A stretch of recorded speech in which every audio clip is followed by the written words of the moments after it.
All right, getting into some more artwork. I want to talk to you guys about the concept of the ready-made, and that isn't a typo.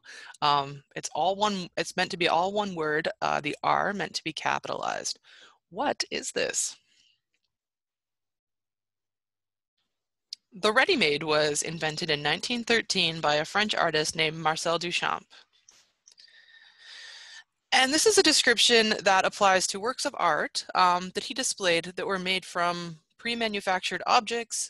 Some of them may have had some modifications made to them, but not necessarily. We're going to be looking at some examples of ready-mades in a minute here. The term is still in use. Marcel Duchamp no longer with us. However, there are artists that do work with ready-mades to this day. And this was important. You know, this idea of the artist selecting something marked and called it art, marked to move away from the artist as a maker to the artist as a chooser. And this is seen by many as being the dawn of conceptual art, sort of the dawn, the seeds of the postmodern era. If you are looking in the glossary, you'll see that the postmodern period is really one that stretches from about 1970 to the current day. It's still going on. You know, 1913 is a long ways away from 1970, but it wasn't, you know, the art movements don't start, you know, January 1st, 1970, when somebody wakes up and it's like, well, feels like a good day for postmodernism to start. No, the seeds of these ideas start decades prior in a lot of cases. So this is sort of one of the better known ready-mades, and it's not Marcel Duchamp's first ready-made. However, it's probably the most famous one. And this is there's a reason why I chose this as the icon for our Moodle class. Basically, what he did with Fountain is, if you're struggling to understand what you're looking at, this is literally a porcelain urinal taken right from a plumber's shop, turned on its back, and he signed it, but he hasn't signed it with his name. He signed it with a pseudonym, R. Mutt, 1917. And there's a number of reasons why he did this. Oh, and he displayed it in art shows, so that was a big act in itself. There's a number of reasons why he did this. Like I said, moving away from artist as maker to artist as chooser. And he wanted to assert his power as an artist in that he's so powerful as an artist that when he chooses something, it makes it art, if that makes sense. Kind of the hand of the artist has made it art. There's a lot of there's not an agreed consensus as to why he signed it with a pseudonym. There's a number of different theories out there, so I'm not going to get into them, but we're really just focusing on the iconoclasm, I guess, of going into a gallery in 1917 and displaying this work, which would have been surrounded by much more traditional Impressionist style paintings. Definitely scandalized the art world.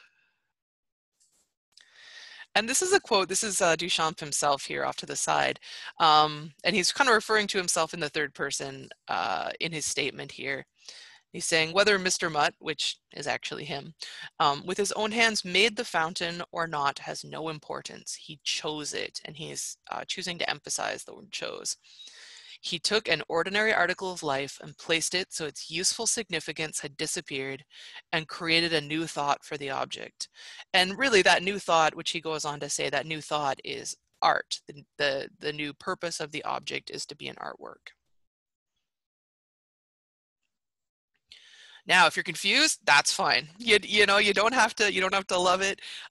We're just working to understand where he's coming from a little bit more, trying to suspend some of that disbelief.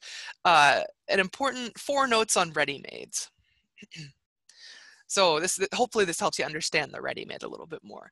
So with the ready-made, the choice of the object is itself a creative act perpetrated by an artist.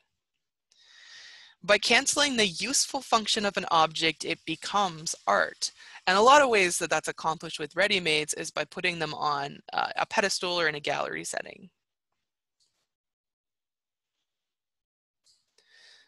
The presentation and addition of a title to an object have given it a new thought or a new meaning.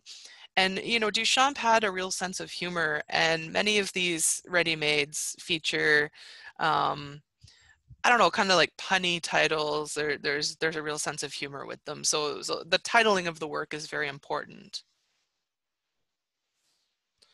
And finally, and this is most important of all, art is defined by the artist. So moving away from, I guess it's kind of like a Renaissance idea, an idea that kind of sprung up around 1500 CE, that artists were masters of their media, masters of their craft. While that's still true in some cases, Duchamp is sort of giving a new role to the artist, a more contemporary role, as it were. Here's another one of his, this is one of the earlier Readymades bottle rack, and he's really, the alterations he's done to this one, as you can see, he's signed it with his proper name at the bottom here. And a lot of these are reproductions, so you might see, you know, this one says 1964 on it, rather than 1914 when the original was made. And just so we're not seeing all of Duchamp's Readymades, this is one by a surrealist named Man Ray. It's called cadeau, which is French for gift. And there's a little bit of humor I see in this object. So it might be a little bit difficult to recognize because we're so used to the electric model, but this is an antique iron, like one that you would use to straighten your clothes, that he's sort of rendered pretty impotent by, or actually more destructive would be a good term, by the addition of those upholstery tacks to the bottom of it. And then finally ending with a comic here. What a difference 2 years makes.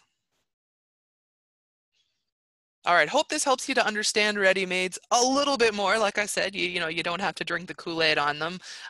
You still have questions, but hopefully by the end of the class, it's something that you've got a good grip around.